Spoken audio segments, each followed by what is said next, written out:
छात्राओं, good morning. BCom part third की इस वीडियो क्लास में आपका स्वागत है। आज हम प्रमाणन का चैप्टर स्टार्ट कर रहे हैं, अर्थात वाउचिंग। वाउचर्स की ऑडिटर द्वारा वाउचिंग कैसे की जाती है, इसका क्या अर्थ है, परिभाषा क्या है, ये हम इस चैप्टर में देखेंगे। प्रमाणन का अर्थ एवं परिभाषाएं। जब अंकेक्षक अपना कार्य प्रारंभ करता है तो सर्वप्रथम उसे प्रारंभिक लेखे की पुस्तकों की जांच करनी होती है, क्योंकि इनमें ही लेन देन को सर्वप्रथम दर्ज किया जाता है।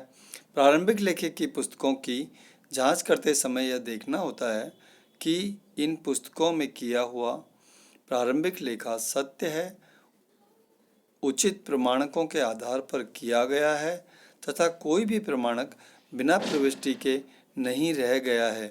यही कार्य अंकेक्षण में प्रमाणन कहलाता है। अर्थात ऑडिटर जब ये देखेगा कि जो लेखा प्रविष्टियाँ की गई है लेखा पुस्तकों में वो किस आधार पर की गई है, कोई प्रमाणक बिना प्रविष्टि के तो नहीं रह गया है, तो इस कार्य को प्रमाणन कहा जाता है। प्रमाणन उन सबूतों या प्रमाणकों की जांच एवं सत्यापन है जो एक लेनदेन की शुद्धता का समर्थन करते हैं। प्रारंभिक लेखे की पुस्तकों में लिखे जाने वाली मदों की सत्यता की जांच करना प्रमाणन कहलाता है। कुछ विद्वान लेखक उपर्युक्त दृष्टिकोण से सहमत नहीं है। वे कहते हैं कि प्रमाणन के अंतर्गत केवल प्रमाणकों या प्रपत्रों के आधार पर हिसाब किताब के लेखों की जांच करना ही नहीं आता, बल्कि खाता बही के लेखों की ऐसी जांच भी शामिल है जिससे अंकेक्षक को विश्वास हो जाए कि लेखा प्रमाणकों द्वारा समर्थित ही नहीं है, बल्कि हिसाब किताब की बहियों में भी ठीक किया गया है। इस व्यापक दृष्टिकोण के समर्थकों में से जोसेफ लंकास्टर तथा डी पाला प्रमुख है।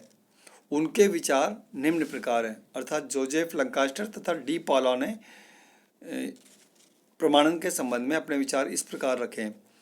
प्राय ऐसा सोचा जाता है कि प्रमाणकों या प्रपत्रों की हिसाब किताब के लेखों की जांच करना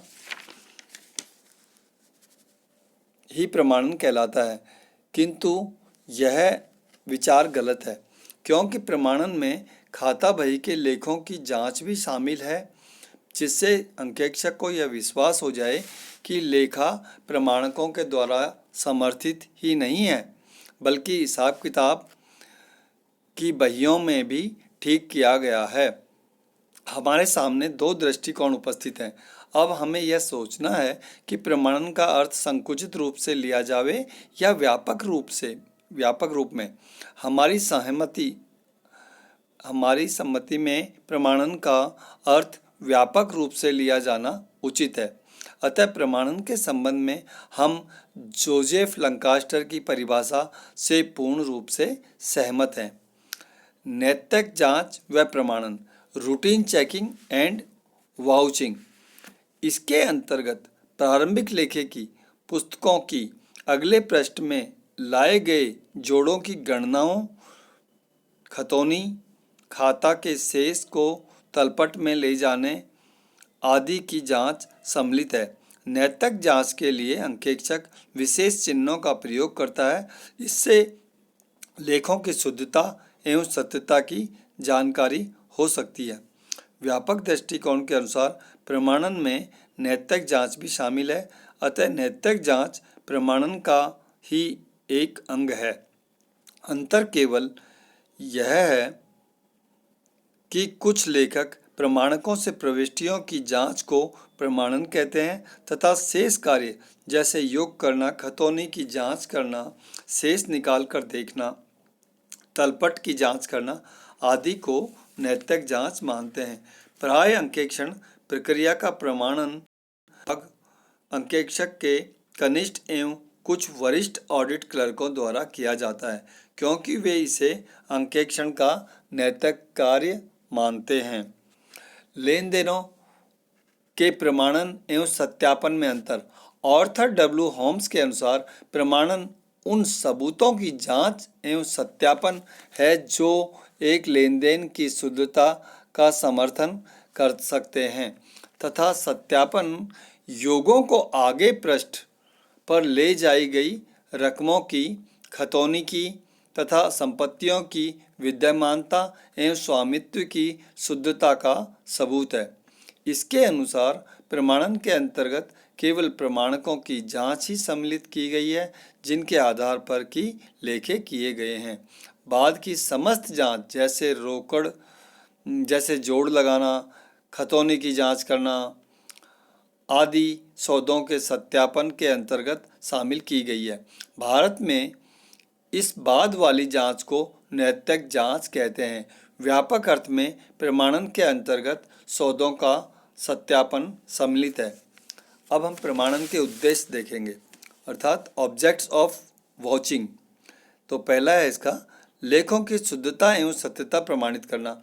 प्रमाणन का मुख्य उद्देश्य पुस्तकों के लेखों की शुद्धता एवं सत्यता प्रमाणित करना है। प्रत्येक लेखे से संबंधित उचित प्रमाणन का होना लेखे की सत्यता का प्रमाण है। व्यापार से संबंधित लेन देनों के लेखों का ज्ञान। दूसरा पॉइंट यह है, व्यापार से संबंधित लेन देनों के लेखों का ज्ञान। प्रमाणन के आधार पर अंकेक्षक को यह विश्वास हो जाता है कि वे सभी लेन देन जो व्यापार से संबंधित हैं पुस्तकों में लिख दिए गए हैं तथा ऐसा कोई लेन देन लिखने से नहीं छूटा है। व्यापार से संबंध न रखने वाले लेखों का ज्ञान। तीसरा बिंदु है व्यापार से संबंध न रखने वाले लेखों का ज्ञान। प्रमाणन का उद्देश्य यह भी होता है कि अंकेक्षक को पता चल जाए कि पुस्तकों में कोई ऐसा लेन देन नहीं लिखा गया है जो कि व्यापार से संबंध न रखता हो। उदाहरण के लिए यदि कोई प्रमाणन कंपनी के नाम का न होकर किसी संचालक के व्यक्तिगत नाम में है तो यह अर्थ लगाया जा सकता है कि यह लेन देन संचालक के द्वारा व्यक्तिगत रूप से किया गया है और पुस्तकों में इसका लेखा नहीं होना चाहिए। चौथा बिंदु और लास्ट, प्रमाणन का लेखों का अधिकृत होना। प्रमाणन का यह उद्देश्य भी है कि उससे अंकेक्षक को यह विश्वास हो जाता है कि समस्त लेखे पूर्ण रूप से अधिकृत हैं क्योंकि इसके लिए उचित तथा अधिकृत प्रमाण पत्र मौजूद हैं। जब तक प्रमाणक अधिकृत नहीं होगा लेखे भी अधिकृत नहीं हो सकते हैं। आज के इस क्लास में हम इतना ही लेंगे। कल हम प्रमाणन का महत्व देखेंगे, importance of watching. Thank you.